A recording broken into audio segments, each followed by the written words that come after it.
Kita masuk pada bab 5, harmoni kewajiban dan hak negara. Nah, di sini kita akan masuk pada pendahuluan. Warga negara merupakan bagian penting dalam suatu negara. Setiap warga negara memiliki hak yang harus dipenuhi dan kewajiban yang harus dilaksanakan. Hak dan kewajiban harus berjalan secara seimbang agar tercipta kehidupan yang harmonis. UUD NRI tahun 1945 mengatur hak dan kewajiban warga negara sebagai dasar kehidupan berbangsa dan bernegara. Nah, sekarang kita masuk pada pengertian warga negara, di mana warga negara adalah anggota suatu negara yang memiliki hubungan hukum dengan negara serta memperoleh hak dan kewajiban yang diatur oleh peraturan perundang-undangan. Menurut UUD NRI tahun 1945, pasal 26 ayat 1, warga negara Indonesia adalah orang-orang bangsa Indonesia asli dan orang-orang bangsa lain yang disahkan dengan undang-undang sebagai warga negara. Hubungan warga negara dan negara menjamin hak-hak warga negara wajib menaati peraturan dan berlaku. Hubungan keduanya. Kita masuk pada ciri-ciri dan jenis warga negara, di mana ciri-ciri warga negara yaitu memiliki identitas resmi negara, memiliki hak dan kewajiban, memiliki hubungan hukum dengan negara, memiliki keterikatan sosial, budaya, bahasa, dan sejarah dengan negara. Kemudian jenis warga negara. Jenis warga negara itu warga negara asli, warga negara asing, warga negara ganda. Kita masuk pada proses menjadi warga negara, di mana ius soli, seseorang memperoleh kewarganegaraan berdasarkan tempat kelahirannya. Naturalisasi, proses hukum yang memungkinkan warga negara asing memperoleh kewarganegaraan setelah memenuhi syarat yang ditentukan.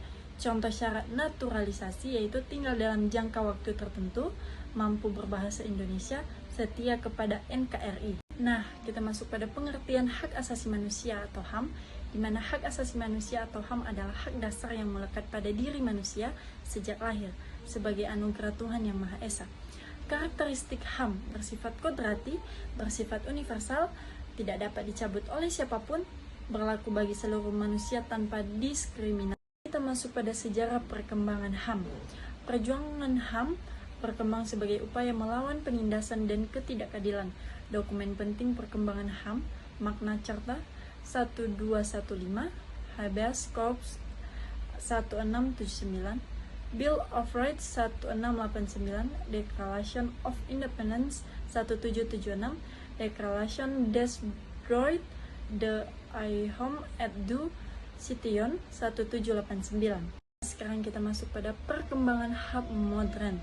Universal Declaration of Human Rights UDHR dipisahkan oleh PBB pada 10 Desember 1948, memuat 30 pasal mengenai hak asasi manusia, hak-hak yang dijamin, hak hidup, hak kebebasan, hak memperoleh perlindungan hukum, hak beragama, hak pendidikan, hak pekerjaan, hak berpendapat. Nah, sekarang kita masuk pada prinsip-prinsip HAM universalitas. HAM berlaku bagi semua orang tanpa membedakan ras, agama, jenis kelamin maupun status sosial. Indivisibility, seluruh HAM merupakan satu kesatuan yang tidak dapat dipisahkan. Interdependence, pemenuhan satu hak berkaitan dengan pemenuhan hak lainnya. Nah, kita masuk pada hak dan kewajiban warga negara dalam UUD NRI 1945, di mana pasal 27 persamaan kedudukan di depan hukum dan pemerintahan, pasal 28 kemerdekaan berserikat, berkumpul dan mengeluarkan pendapat, pasal 29 kebebasan memeluk agama dan beribadah, pasal 30 hak dan kewajiban dalam usaha, pertahanan dan keamanan negara, pasal 31 hak memperoleh pendidikan. Kemudian harmoni dan kewajiban warga negara, di mana hak dan kewajiban harus dilaksanakan secara seimbang.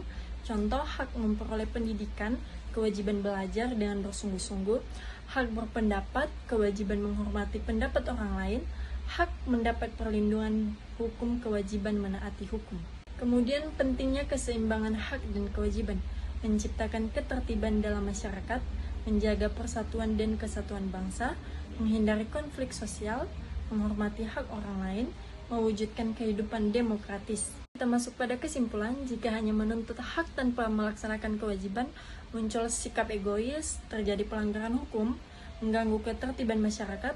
Jika kewajiban dilaksanakan tetapi hak tidak dipenuhi, menimbulkan ketidakadilan, menurunkan kepercayaan masyarakat terhadap negara, berpotensi menimbulkan konflik sosial.